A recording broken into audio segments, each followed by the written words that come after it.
Damn.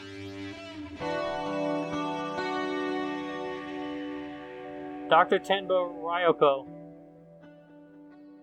has never had a more troublesome patient. Any changes since your last visit? No, nothing to speak of. His voice is hard and flat, his words tossed carelessly into the air. It's like he's speaking to himself in an empty room. Ryoko is a surgeon, not a psychiatrist. But even she can sense the thickness of the wall he has erected between himself and the world. Any nausea, dizziness, or hallucinations? No. You're lying! He's seeing things, Doc! He's seeing horrible things! He's gonna give me nightmares! Sakisaka appears to be looking at Ryoko. His gaze is actually aimed at a fraction down to the side. He's only superficially engaged in the conversation, when in truth it is not interesting him in the slightest. Perfect rejection. Realizing that she can't interview him like this, Ryoko sighs and sets her chart aside. Mr. Sakisaka, the procedure you received at this hospital was the latest in experimental neurosurgery. We explained this before, didn't we? Treatment of cerebral hematoma through the use of micro machines, a procedure available in Japan exclusively here at T University, had been the only way to save Sakisaka Fuminori from a cerebral contusion that should have been fatal. With any experimental treatment, there is always the risk of unexpected complications. Of course. Sakisaka Fuminori's lips twist slightly in what might be a bitter or mocking smile, but it is gone before Ryoko can discern its meaning. Normally, I would never say anything to frighten a patient, but there have been reports of serious neurological disorders post-surgery. We must continue to monitor your condition carefully. Hence these weekly checkups, if only he would take them a little more seriously. How was last week's MRI? Sakisaka asked abruptly as if to catch Ryoko off guard. MRI, magnetic resonance imaging, is a way for doctors to examine the brain in detail without opening the patient's skull. Surprised by Sakisaka's uncommon technical knowledge, Ryoko recalls his profile. Oh, that's right. You're a medical student, aren't you? The kind of anomaly you're worried about should show up on the MRI, right? Did you find anything? No. There was nothing. Not the slightest hint of abnormal activity. For a procedure with such a low rate of success, the results have been nothing short of miraculous. However, something still bothers Ryoko. She can't shake the feeling that he's hiding something beneath his guarded exterior. Some terrible weight on his soul, perhaps. But if it's an inorganic problem, then there's nothing she can do as long as he refuses to explain it. I'm fine. I've been on my own for 3 months without any problems. What could go wrong now? Ooh, you never want to say that. Please, you know that continued observation is required after these difficult surgeries. You have to entrust us a little more. I suppose you're right. I do want to trust you, Doctor. Can I come to you with anything? Yes, of course, Ryoko answers, smiling to cover up her irritation. Sakisaka asked exactly the same question during last week's visit. Oh, wow. Well then, let's pick up where we left off. Have you learned anything about Dr. Ogai? Silence. Unable to answer, Ryoko hardens the mask of her smile. As before, the patient is inquiring about someone whom he has no business knowing. If you don't mind me asking, what does Dr. Ogai have to do with your treatment? You just told me to trust you, and now you're keeping secrets? Ryoko is used to patients treating her with hostility. Some degree of paranoia is natural when dealing with a person whose mistakes could kill you. In Sakisaka, however, she doesn't see the anxiety that other patients exhibit. His demeanor is perfectly calm, almost like a detective questioning a suspect. He left this hospital some time ago. I've never had any contact with him myself. Do you know why he left? Yes, I believe it was personal. Ryoko answers smoothly, her earlier hesitation gone. Having decided at the outset to lie, she has no trouble doing so with a straight face. Oh, she's lying. But why do you keep asking about Dr. Ogai? Are you acquainted? Did you know that the doctor has gone missing?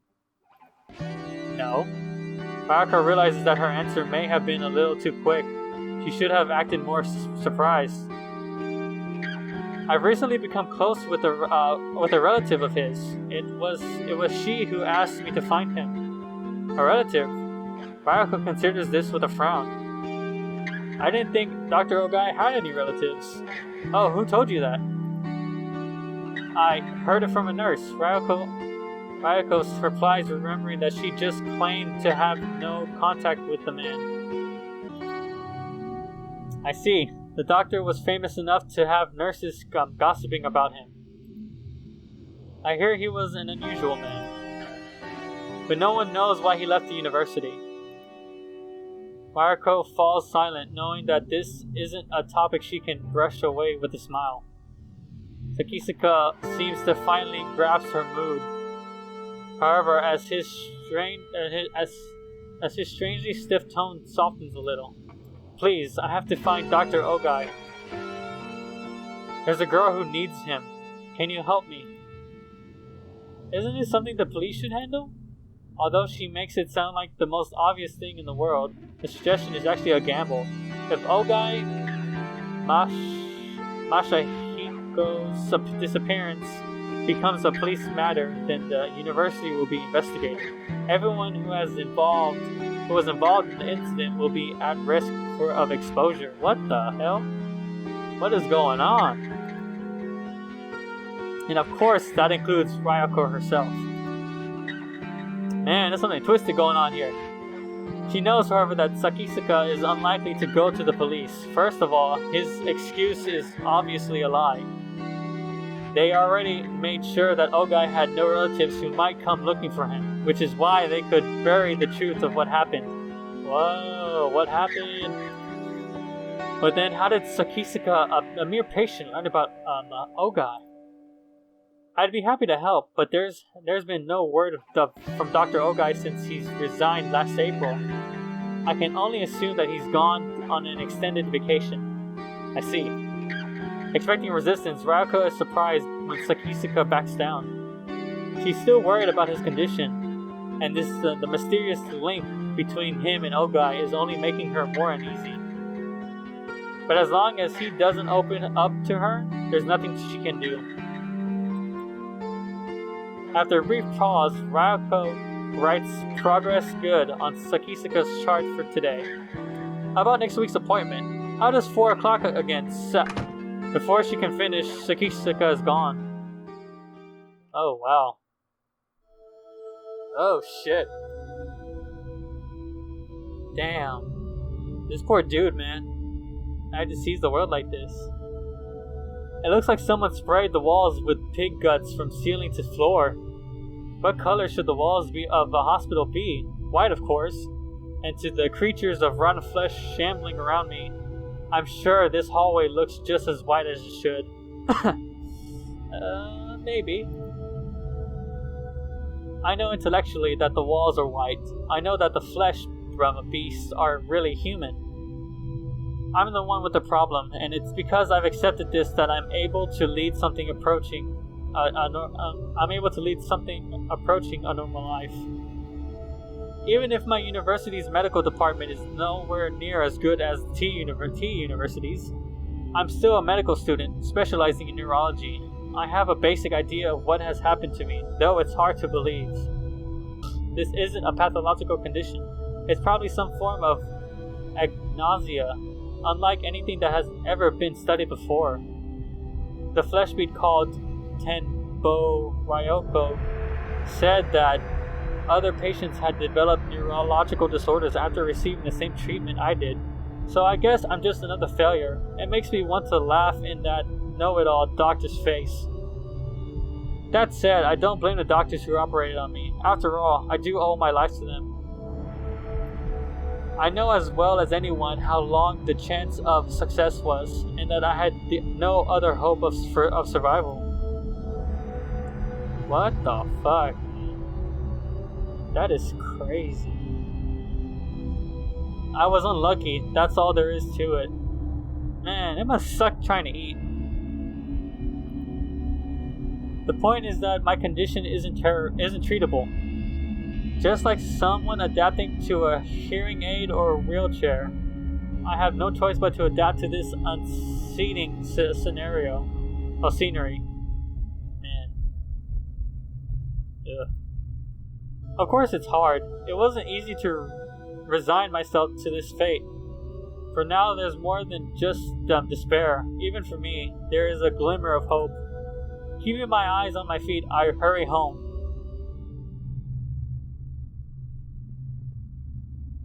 Oh, what a nice looking home you have. I like the dead trees. It gives a nice dead vibe to the whole scenario. I live in a quiet suburban neighborhood, in a house that's much too large for me alone. My parents, even unluckier than I was, died in the accident 3 months ago. I couldn't even go to the funeral for being in intensive care. Damn. I had to sell my father's business, but at least that left me with the house and enough money to live on for a while. Of course I'm sad, but the accident took more from me than my parents. In fact, being on my own has probably saved me. If they were still alive, my parents would never have allowed me to live with some strange girl.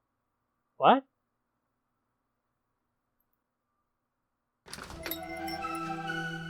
Welcome home! As I open the door, a bright voice greets me from the kitchen. The voice is beautiful and clear as a bell. Human. Its sweet sound washes the day's cacophony from my memory. I'm home, Seiya. Even the patter of feet coming down the hallway is music to my ears. Nowhere else in the city can I hear such footsteps. Only in this house with Seiya. Am I so privileged? What the fuck? Why can't he see this girl so perfectly? It's just like, is this girl some figment of his imagination? You're late. I was a little worried. Sorry, I had to step by the hospital today. This is so curious. Who the heck is this Seiya girl? Why is it that she can see her? Oh, that was today? And her smile in the inquisitive tilt of her head is everything that I have lost. Since my accident, this girl is the only person I've met, perhaps the only person in the entire world who does not trigger my congenitive disorder. True, her skin seems too white, and the color of her eyes and hair is probably different in reality. But even so, her form is undeniably human. And it's not just her appearance and her voice either. As I bend down to take off my shoes, Sierra wraps her arms around my neck and pulls me gently into her chest. Her skin feels truly human, not cold or slimy, and from her hair wraps a sweet feminine fragrance. In all the world, only Seiya is pleasing to my five senses. Man, I got a bad feeling about this girl. And what's more, she smiles at me, embraces me. She knows that she is my salvation, and for some reason is happy that I need her. If I had not met Seiya, if I had been all alone in this twisted, filth-ridden world, I would no doubt have succumbed to madness. It is not an exaggeration to say that Seiya alone is keeping me alive. What did you do today? Worked on the living room? The paintings have done, and now I'm making you dinner like I learned from the TV. Sounds good. It'll take a little longer. Can you wait? Sure, I'll do my work in the living room. After I see the humming Seiya off to the kitchen, I step into the living room. What the what? Why is that so different? It looks dead. I realized one day that if the natural color of the world were sickening, all I had to do was paint over them with colors that seemed pleasant. Oh. Seiya's painting over all of this to make it look somewhat decent and not ugly. Huh. Interesting. I wonder what it looks like from reality though. I went to the hardware store and brought every color of paint I could find. Then Seiya and I tried different combinations until we found one that worked. After painting the bedroom from ceiling to floor, I was finally able to get my first good night's sleep since the accident.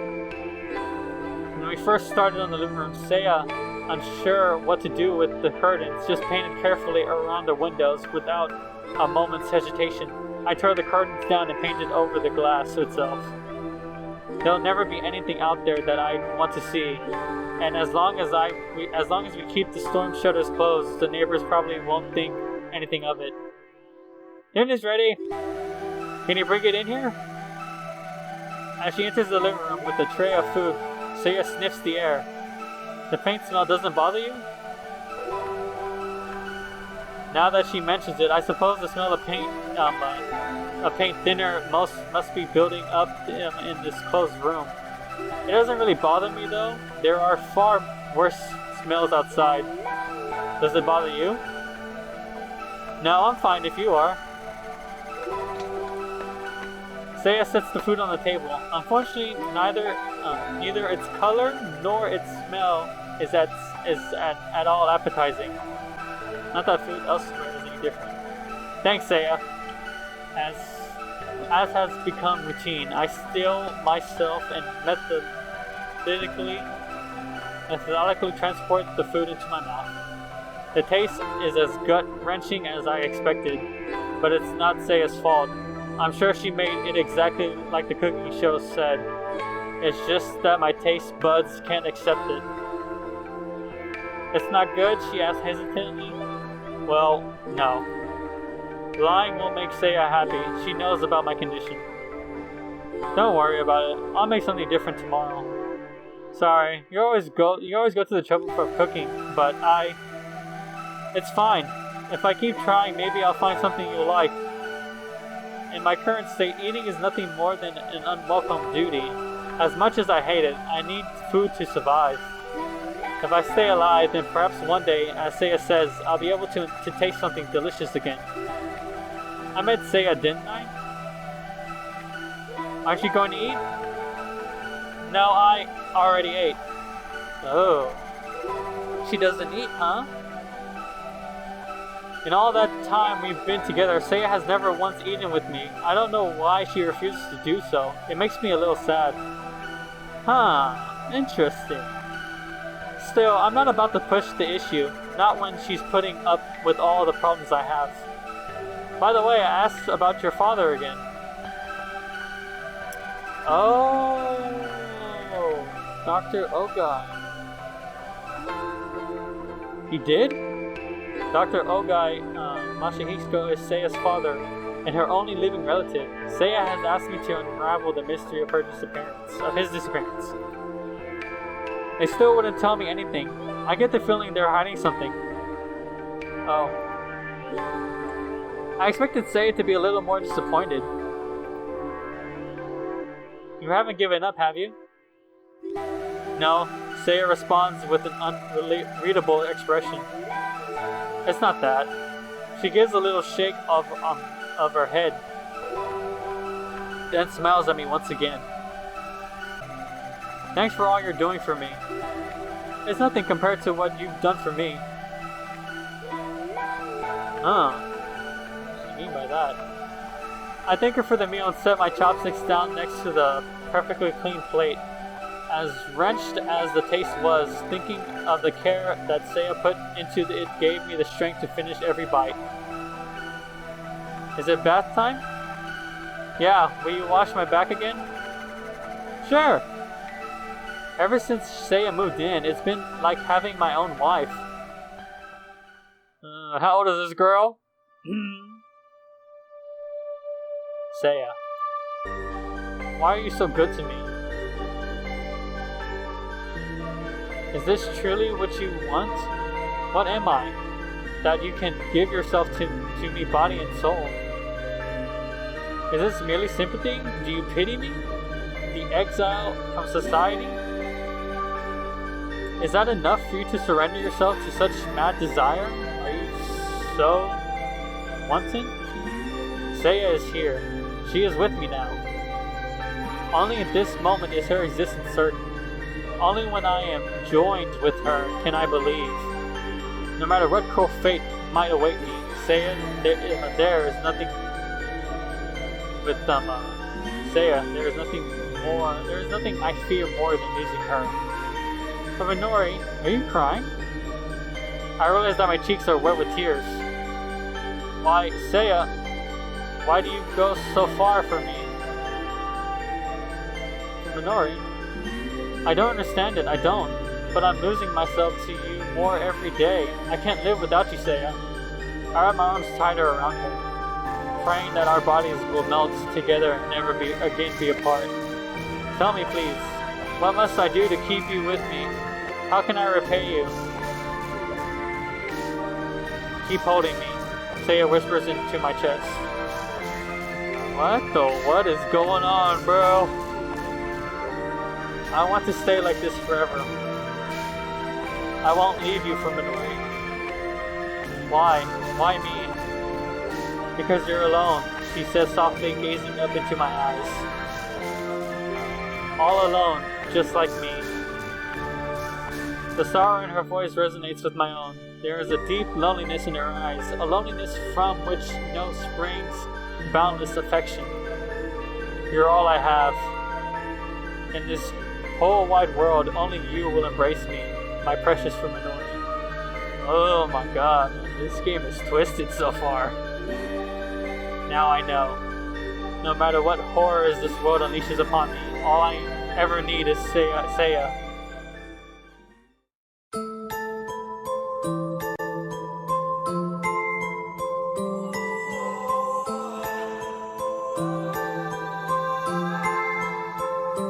I count blessings, not my ills.